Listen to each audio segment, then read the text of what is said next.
Look, don't shoot me, I'm just a messenger. But have you ever found yourself saying, this is my last time helping this person. I am so sick of this. They need to get it together.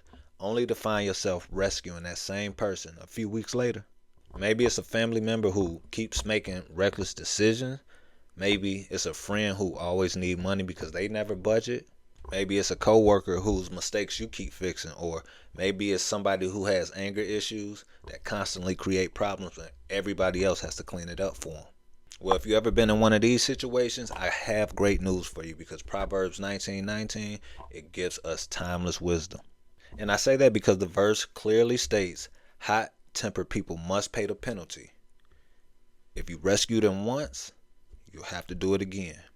Now, at first glance, this verse can sound harsh. Is God telling us not to help people? Is he telling us not to show people mercy? Absolutely not. So today what we're going to do is learn the difference between helping someone and enabling someone. We're going to learn why consequences is usually God's classroom and how this wisdom applies to our families, friendships, marriages, workplaces, and even our lives. Now, the verse begins with saying hot-tempered people. So this isn't an issue about a person getting angry. Even Jesus experienced righteous anger when he cleansed the temple, right? The problem is when someone is controlled by their anger instead of controlling it.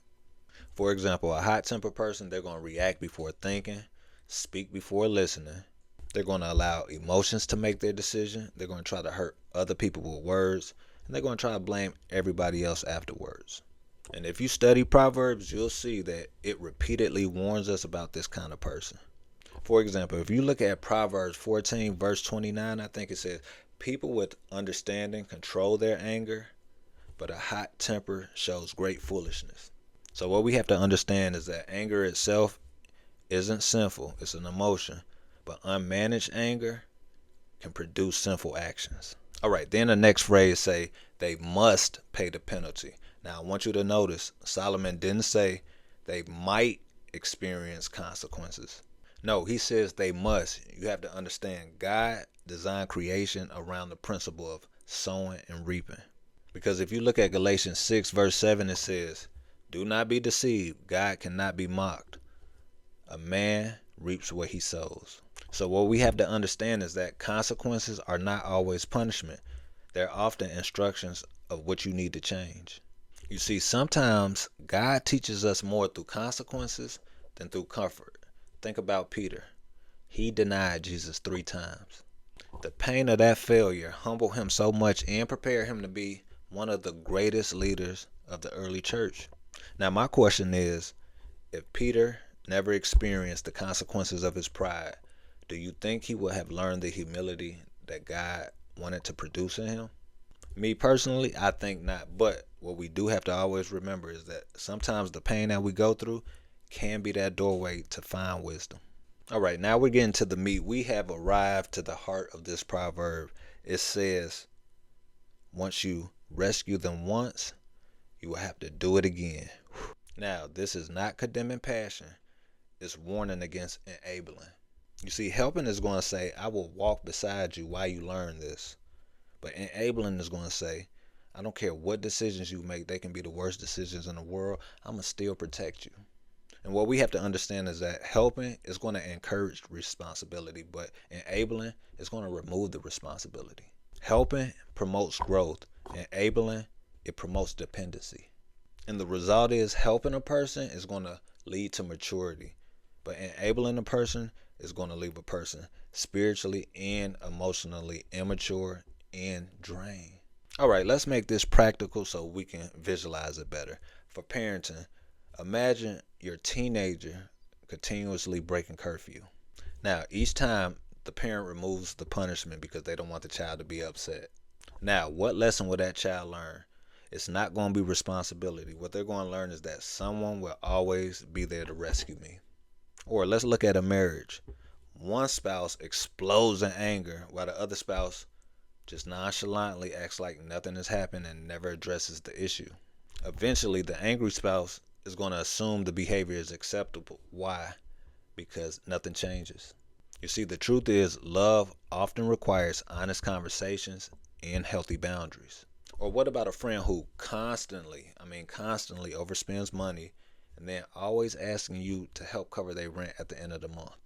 If you keep giving that person money without encouraging any better financial habits, all you're doing is prolonging the problem instead of solving it. Or even in the workplace, one employee constantly misses deadline while the other employee is always covering for him. Instead of helping the struggling coworker improve, you're unintentionally rewarding irresponsibility. Now, some people going to hear a message like this and think Christians are all of a sudden supposed to stop helping people. But guess what? That's not what Scripture teaches. It teaches Jesus was both full of grace and truth.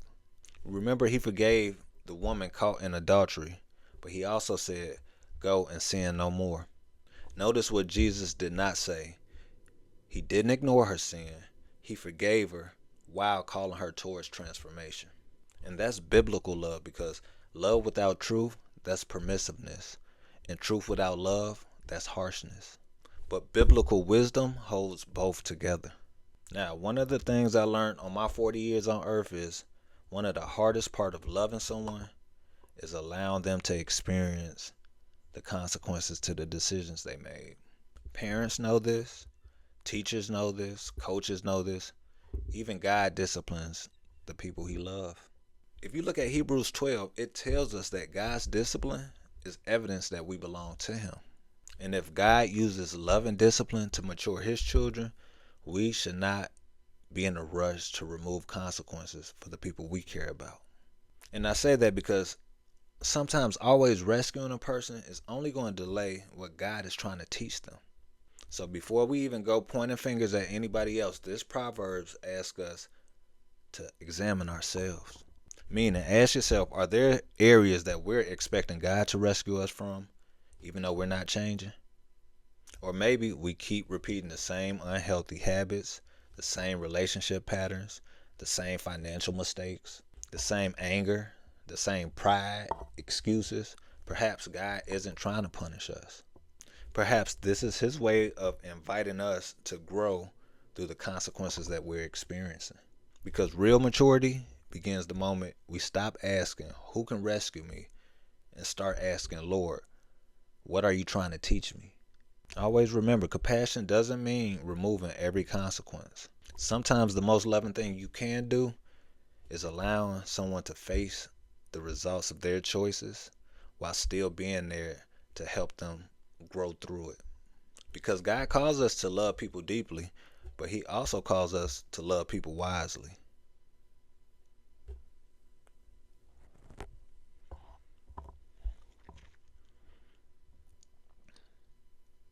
So let me close this message by saying this. Grace forgives, truth corrects, and wisdom knows when to apply both.